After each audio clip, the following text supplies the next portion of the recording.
মানুষ পাচ্ছে না খাইতে, সে পান্তা ভাত খায়, সেটা কি টাইগার খাবে নাকি? আমি কিন্তু তোমাকে বলছি যে আমার দোকান থেকে হচ্ছে এক কাছে টাইগার নিয়ে আসতে, আমি বারবার বলছি তোমাকে। আচ্ছা, আমি মাসুম কাকার সাথে কিছু বিষয় জানতে চাই। আমরা সময় দিয়েছিলাম 24 ঘন্টা, 24 ঘন্টার ভিতরেও এখনো টাইগার এসে পৌঁছায়নি। এর বিপক্ষে আমি তীব্র নিন্দা ও ক্ষোভ প্রকাশ করছি। এখনো কেন টাইগার এসে পৌঁছায়নি? আজ হবে গণমিছিলের আন্দোলন। क्या क्या क्या क्या क्या बैतलो क्या টাইগার কি দোকানে আমি উপস্থিত বলছি, হয়েছে? আমি রায় নিতে চাই, ঠিক আছে? গতকালকের যে আমাদের এত আন্দোলন হয়েছে, আমি দুপুরে ঠিক আছে, বলছি, এত আন্দোলন যে আমাদের হয়েছে, আমি ওই কথা আমাদের শুনে টাইগার মন্ত্রীকে আমি কল দিয়ে নিয়ে এসে আমি যে দুপুরে এসে বলছি আমার দেশে সানোয়ার কেন টাইগার নিয়ে আসেনি। এমনি আর্থিক সংকট, আজকে আমরা বিশাল বড় সড়ো একটা আন্দোলনের ডাক দিলাম, ঠিক আছে? টাইগার এমপি সহ আছে এখানে, টাইগার এমপি। আমার দেশে ওর কাজই হয়েছে যে ফ্রিজের সাথে হেলান দিয়ে বসে থাকা, টাইগার নেই। কিছু বলতে চাচ্ছেন? আমার দেশে এমনি আর্থিক সংকট, এর মধ্যে টাইগার কোনো প্রয়োজন নাই। তাও আমার বিরোধী দল বলছে যে আনতে হবে, এটা অন্যায়, অনৈতিক কাজ এটা। মানুষ পাচ্ছে না খাইতে, সে পান্তা ভাত খায়, সেটা কি টাইগার খাবে নাকি?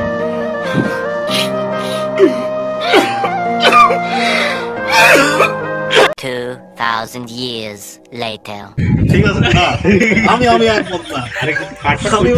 আমিও এই কথার সঙ্গে একমত না। আমরা একমত না, ঠিক আছে? একমত না আমরা। আমি দাঁড়ান স্পিকার কি বলবে মনে হয়? স্পিকারের সামনে আমি ইতিমধ্যে ডোনাল্ড ট্রাম্পকে ফোন দিয়েছিলাম, তা উনি বলছে যে হরমুজ প্রণালীতে ইরান শুধু মাইন বসাচ্ছে, হ্যাঁ, বোম টোম নিক্ষেপ করছে, এই জন্য 2 দিন দেরি হবে। ইতিমধ্যে আমি বিরোধী দলের সাথে বৈঠক করছি, মিটিং করছি, পরবর্তীতে ইনশাল্লাহ আসবে, এই বিষয় সম্পর্কে নতুন তথ্য আসবে।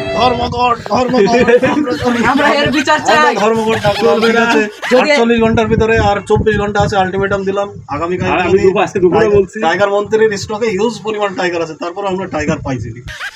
তাইলে আমরা এই দোকানের শাটার আমরা মেরে দেবো, সংসদটা মুড়ি দেবো, অবশ্যই একেবারে সিলগালা করে দেওয়া হবে। সিলগালা তো সিলগালা, একদম সিলগালা।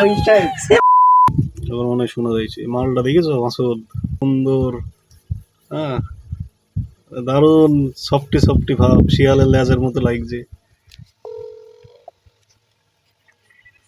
নো অ্যান্সার, মানে ওর কাছে কি এখনো শুয়ে পড়েছ নাকি? এখন বিষয় হচ্ছে যে তুমি যে ফোনটা ধরলে না, নো অ্যান্সার। তুমি একটা SMS দিতে পাইতে, এই যে এখানে সংসদে যে কি ধরনের হেঁচা বেঁধে গেছে। আলামিন আমাদের স্পিকার নাকি নতুন প্রেমে পড়েছে, সানোয়ারের দাবি। তো এটা নিয়ে তোমার উপর তদন্তের ভার পড়েছে। তুমি যে বিরোধী দলের চিফ হুইপ, বিরোধী দলের মিনিস্টার, মন্ত্রী, তো তোমার উপরে দায়িত্ব পড়েছে একটু তদন্ত করার জন্যে। ঘটনা হয়েছে তুই ক্যামেরা করার সময় ট্রাউজার মাউজার নিস কেন? ট্রাউজার পুরোনো, আজ নতুন ট্রাউজার, আজকে নতুন একদম নতুন ট্রাউজার। ঠিক আছে কালারটা দেখেছে? কালার ওয়াসাম সুন্দর না? সুন্দর কালার। এটা বলতে চাইছিলাম, আমাদের স্পিকার শুনলাম নাকি নতুন প্রেমে পড়েছে। हाय हाय মাননীয় স্পিকার স্টুডিওর। তো এখন এটা নিয়ে একটা তদন্ত করা উচিত না, ইয়েস, যে কার প্রেমে পড়লো আমাদের স্পিকার? আমাদের স্টুডিওতে আসছে না। স্পিকার কিন্তু এখানে নেই, না এখন স্পিকার নেই, স্পিকারের আসন খালি। স্পিকারের আসন খালি। আমাদের টাইগার মন্ত্রী আছে, বিরহে ডুবি থাকে সবসময়। আবার আপনি আছেন, এই যে আর আমাদের কাকু কিছু বলো, আমাদের স্পিকার নেই। তো আমাদের মাননীয় স্পিকার গেছেন না হলে 1.5 ঘন্টা আগে।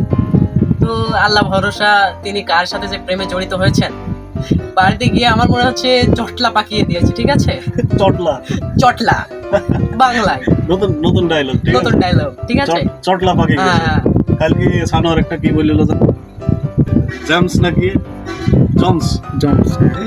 তো আমরা এতে নিরাশ, ঠিক আছে, যে আমাদের এখানে কেন সময় দেওয়া হচ্ছে না, মাননীয় স্পিকার কেন নেই আমাদের কাছে।